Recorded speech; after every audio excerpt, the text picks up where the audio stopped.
Sa lahat ng ating pinagdaanan, sa panahon ng pandemya at kalamidad, tayo ay kumapit pa rin sa isa't isa.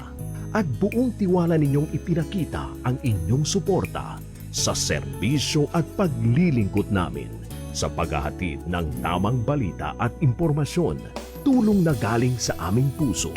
Kaya naman, sa latest survey ng Kantar at Nielsen, nangunguna ang mga himpilan ng RMN sa buong bansa. RMN, Number 1 sa Luzon, RMN, number 1 sa Visayas, RMN, at number 1 sa Mindanao. radyo ng buong Pilipinas. Buong karangalan ng mga radyoman ng RMN Networks ang maglilingkod sa inyo. Maraming salamat, RMN. Number 1, number 1. Wala nang iba. Radyo mo nationwide.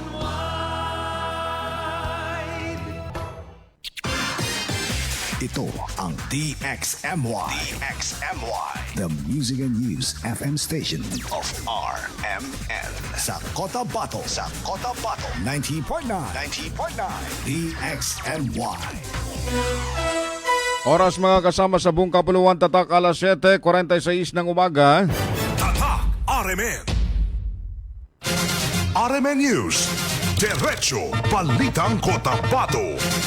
Headlines. Tatlong individual sa Cotabato City na mga drug suspect arestado. Headlines. 6 anyos naman na batang lalaki nakaladkad ng motorsiklo malubha. Headlines. 5 taong gulang na batang babae na nahulog sa Libungan River patuloy na pinaghahanap. Headlines. 20 anyos naman na binata patay matapos gulpihin. Headlines. Samantala mga kasama makakuha, iginiit, korupsyon sa MBHT ang tunay na isyo, hindi si Iqbal. Headlines.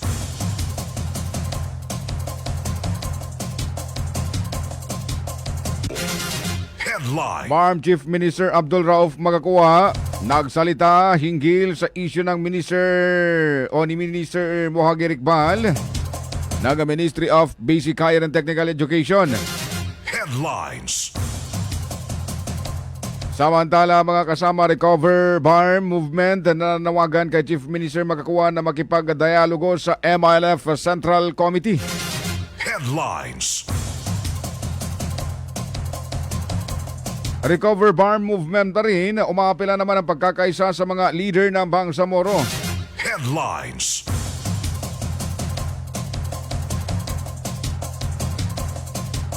DepEd Feeding Program nagbibigay ng pagkain sa higit 100 at 63,000 mga mag-aaral sa Socsargen. Headlines. At BLTFRB Farm naglabas ng 7,500 pesos tulong sa halos 400 mga POV operator sa ilalim ng Pantawid Pasada Program. RMN News. Diretso Balitang Cotabato. Magandang umaga po mga kasama. Ngayon po ay Tuesday, 19 ho sa buwan ng Mayo taong 2026. Sumasanyo na pong Diretso Balitang Cotabato. Ako ang inyong magiging tagapaghatid balita, Radyoman Ebs Abang. RMN News. Diretso Balitang Cotabato. Sa detalye ng mga balita mga kasama, arestado ang 3 individual na mga drug suspect matapos sa Masacote sa magkakaiwalay na drug bypass operation na ikinasahan ng Cotabato City Police Office. RMN News.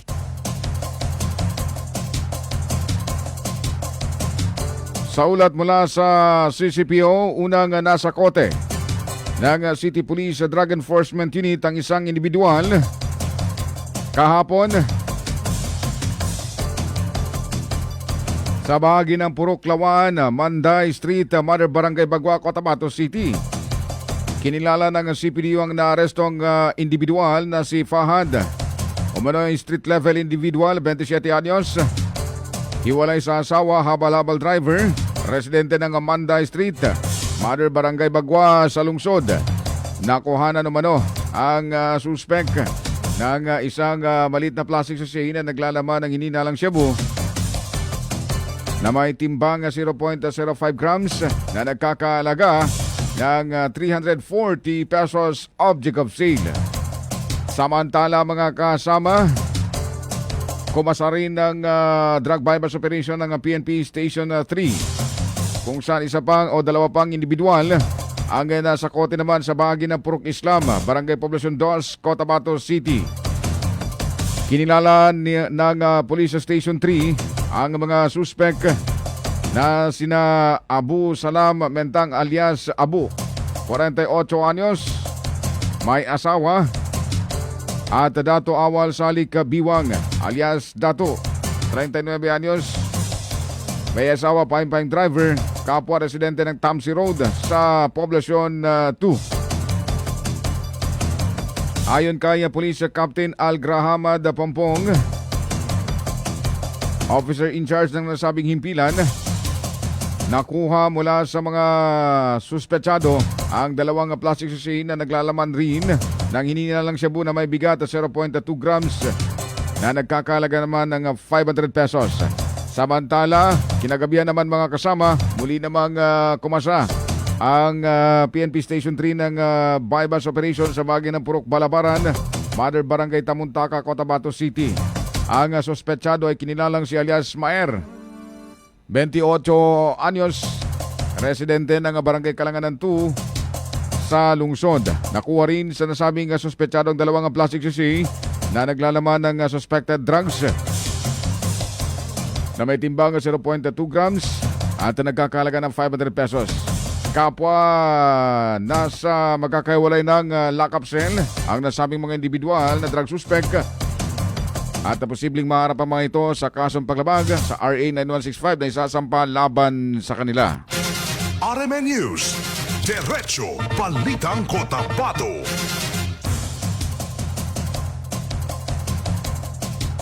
Samantala mga kasama, dinakip naman ng mga otoridad ang isang lalaki matapos umanong maaktuhan sa benta ng iligal na droga sa sinagawang bypass operation sa bayan ng Purok L, Barangay Dualing, Bandang Alyosan. Barangay Dualing, Alyosan, alas 8 ng gabi. Kinilala ng Alyosan MPS ang suspect na si alias Popoy o alias Poypoy, 34 anyos, residente ng Purok Bayabas, Central Glad, Samit Sayap. Ayon sa pulisya, nakumpiska mula sa kanya ang hininalang shabu, glass shooter, mga lighter at coin purse na pinaniniwalang pinaglalagyan ng iligal na droga at iba pang paraphernalia. Sa payag naman ng pulisya, hindi na umano itinanggi ng suspect ang pagkakasangkot sa iligal na droga habang kasalukuyan na itong nakadetain sa custodial facility ng Alyosan PNP habang inianda na rin ang kasong paglabag sa Comprehensive Dangerous Drugs Act of 2002. RMN News, Diretso Balitang Cotabato. Patuloy pa rin mga kasama ng search and rescue operation para sa 5 taong gulang na batang babae na iniulat na nahulog sa Libungan River kahapon. Naganap ang insidente sa bahagi ng Barangay Poblacion, Libungan, kung saan agad nang nagsagawa ng pag-aanap ang mga otoridad at ang mga volunteer group. Pinalawak ng rescuers ang operasyon hanggang sa Sitio Block 1, Barangay Gayonga, sa Northern Kabundalan dahil sa malakas na agos ng ilog na posibleng nagdala sa bata sa mas malayong lugar.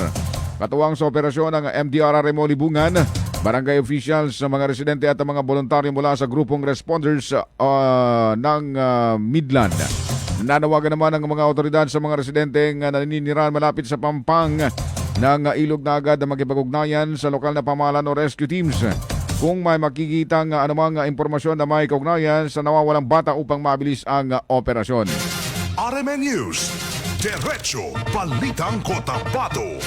Samantala mga kasama, agaw buhay naman ng isugod sa pagamutan ng isang 6 anyos na batang lalaki matapos mahulog at makaladkad ng motorsiklo sa National Highway sa bahagi ng Barangay Dulangan, Dato Dinsensuat, Maguindanao del Norte, pasado alas 7 ng gabi kagabi. Ayon kay Nasruddin Punto Ngaduta, Dato, ama ng biktima, galing umano sila sa Awang at pauwi na sana sa bayan ng Dato Anggal Dimbang kung saan backride na sumakay ang kanyang anak. Pagsapit nila sa bahagi ng lubak-lubak na konkretong kalsada, aksidenteng nahulog at nakaladkad ang bata. Dahil sa lakas ng pagkakahulog nito, nagtamo ito ng maraming gasgas sa katawan at sugat naman sa ulo na naging dahilan upang mawalan ng malay. Agad naman itong isinugod sa pagamutan upang malapatan ng lunas. Sa ngayon, nasa critical pa rin kalagayan ng bata habang patuloy na inoobserba ng mga attending physician. RMN News, Diretso Balitang Cotabato. Alas 7:54 ng umaga mga kasama sa ibang panig ng mga balita. RMN News, Diretso Balitang Cotabato. Igini-debarm Interim Chief Minister Abdul Rauf Magakuha na hindi na siya nagulat sa naging desisyon ni MBST Minister Mohager Iqbal na huwag kusang bumaba sa puwesto. Ayon sa Chief Minister, una na umanong naipabatid sa kanya na mananatili si Iqbal sa kanyang tungkulin maliban na lamang kung formal itong alisin sa posisyon. Sinabi rin ni Magakuha na ilang opisyal na umano ang nakipagpulong kay Iqbal upang ihayag ang usapin kaugnay sa kanyang pananatili bilang pinuno ng MBST. Ngunit maging sa pamamagitan ng ibang opisyal ng Bangsamoro Parliament ay naiparating umano ni Iqbal na handa nitong tanggapin kung sakaling siya ay aalisin sa pwesto sa ilalim ng kapangyarihan ng Chief Minister. Letter sent to Brother Mohajer Iqbal. Tama yun kasi unang-una nangyari na yun kasi inutusan si Dato' Antaw Midimbang unang-una na inutusan si Dato' Antaw Midimbang na sabi niya kung ipa-resign siya o di kaya ipalib siya, hindi niya talaga gagawin yun. But sabi niya kung tatanggalin siya, he will readily accept it. Another thing is si Marcial naman ganun din. So just recently, kahapon pa ito na report ng Ustads na kagagaling lang sa Kuala Lumpur and Brother Iqbal was there because there is this meeting in Kuala Lumpur with the member of the Central Committee. And after the meeting na yun, ginawa ni Brother Mohajer Iqbal si Ustads Muhammad Yaqub, the speaker na. Sabihin mo kay sa amin, hindi ako mag-resign, hindi pa rin ako mag-leave. Pero kung ialis niya ako, sige, okay lang. Nilino naman ni ICM Magakuha mga kasama na hindi saklaw ng tinutukoy na due process ang usapin ng pagtanggal sa kahit sinong BARM cabinet. Ang due process na binabanggit niya ay maaari lamang umanong iugnay sa mga kasong nasa ilalim ng Commission on Audit o COA kung saan dapat resolbahin ang anumang aligasyon o issue laban sa isang opisyal. Dagdag pa niya na bahagi ng kanyang kapangyarihan bilang pinuno ng BARM ang pagtanggal o pagpapalit ng mga minister. Anumang oras kahit wala umanong kinakarap na kaso ang mga ito at bilang prerogative ng isang mataas na opisyal. Yung due process na yung sinasabi, siguro mag-apply yun sa kaso doon sa COA. Hindi mag-apply dito yung due process na yun. So kung gusto niya malinis yung sitwasyon doon siya sa COA kasi COA man ang pinanggalingan ng lahat na ito. And remember, just want to inform you that removing somebody here in BARM, particularly yung mga ministries, even the newly installed MILG and Bon Al-Hakas Mapar and Menri of Ibrahim, kahit walang kaso yun, pwedeng tanggalin. That's my prerogative. RMN News, Diretso Balitang Cotabato. Alas 7:57 ng umaga mga kasama sa dagdag pa ring mga balita. Abot naman sa 4,000 mga Bangsamoro ang nagtipon-tipon sa sinagawang peace rally kahapon sa harap ng Bangsamoro Government Center, Cotabato City. Kabilang sa mga pinanggagalingan ng mga nagrally ay mula sa Maguindanao del Sur, del Norte, maging sa Special Geographic Area at iba pang mga lalawigan sa BARMM. Sinabi ni Attorney Badruddin Mangindra, Legal Counsel ng Recover BARM Government, na siyang nag-organisa sa pagtitipon na layunin nilang ipanawagan ang pagpapatuloy na sa implementasyon ng Comprehensive Agreement ng Bangsamoro CAB sa pamamagitan ng muling pag-uusap kasamang Central Committee ng BIAF. Are calling for the reinstatement of Apakaji Murad as interim chief minister because that is so provided in the BOL. It says there, the legislative and the executive powers of the Bangsamoro Transition Authority shall be vested in Bangsamoro Transition Authority. Section 3 Article 16. So meaning, ang BTA talaga ay nandoon talaga ng ating executive which is supposed to be the eyes of that, but that he's going to be the successor. Wala pong ibang kinalaman doon. And with respect to Papa IQ, respectfully po, Papa ICM, if we only understand the system of parliamentarism, nobody can actually arrogate. Umaasa naman si Hadi Amin Salik ng BIAF-MILF na pakikinggan ng Bangsamoro Government at makakarating sa Malacanang ang kanilang kailingan alang-alang sa kapakanan ng lahat. Anya pa nais na nilang umiiwas sa armadong tunggalian at hindi na muling humawak ng armas habang iginigit na mas mahalaga ngayon ang kapayapaan at pagkakaisa upang maiwasan ang pag-alala ng sitwasyon sa komunidad. Umaasa kami na makakaabot sa Malacanang yung lahat ng panawagan namin. Dahil po sa inyo, sa pamamagitan ninyo, umaasa po kami na talagang pagkikinggan ni President Marcos itong panawagan namin. Kami po mga RMN News, Diretso Balitang Cotabato. Mga kasama, pagpapatuloy ng jihad sa kabila ng pagkawala ni latest Sheikh Qasim Salamat na siyang founder ng Moro Islamic Liberation Front o MILF ang isa sa mga kailingan ng libu-libong Bangsamoro na nagrally kahapon sa Cotabato City. Dito ay muling ikinuwento ni Ustad sa Paris Sasan. Sa harap ng napakaraming tao noong 1997 ay nagsimula ang mas malalim na pagsusulong ng usaping pangkapayapaan sa Pilipinas bilang hakbang upang wakasan ang armadong sigalot at mabigyan ng maayos na direksyon ng mga Moro. Binigyan din niya ang kahalagan ng pananampalataya, pagkakaisa at pagtalima sa adhikain ng Islam upang mapanatili ang kaayusan at maiwasan ang kaguluhan sa komunidad.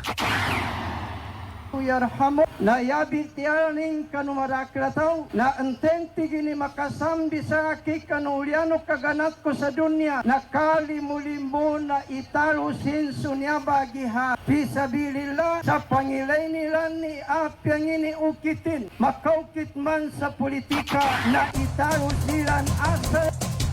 Matapang naman mga kasama na nagpayag ng suportang mga guro mula sa Maguindanao del Norte at inilarawan si Iqbal bilang ama ng edukasyon dahil umano sa mga programang inulunsad dito para sa sektor ng pag-aaral sa rehiyon.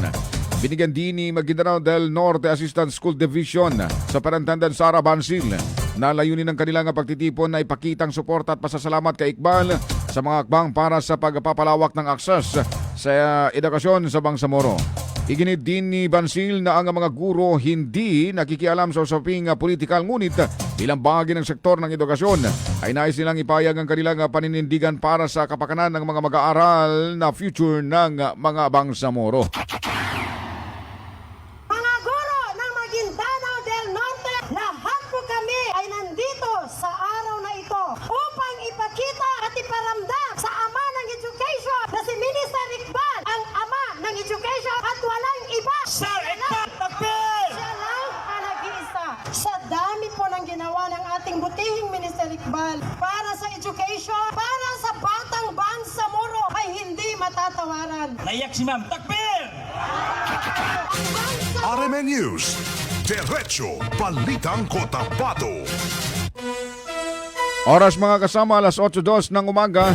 Tatak RMN. This newscast is brought to you by ang kilala mong Alaxan, extra galing na. Up to 3 times faster versus Alaxan FR. New Alaxan Extra. This newscast is brought to you by Cobra Energy Drink. Pag meron ka nito, walang talo. Radyo mo nationwide. Alas 8:02 ng umaga mga kasama. Tatak RMN. RMN News, Diretso Balitang Cotabato.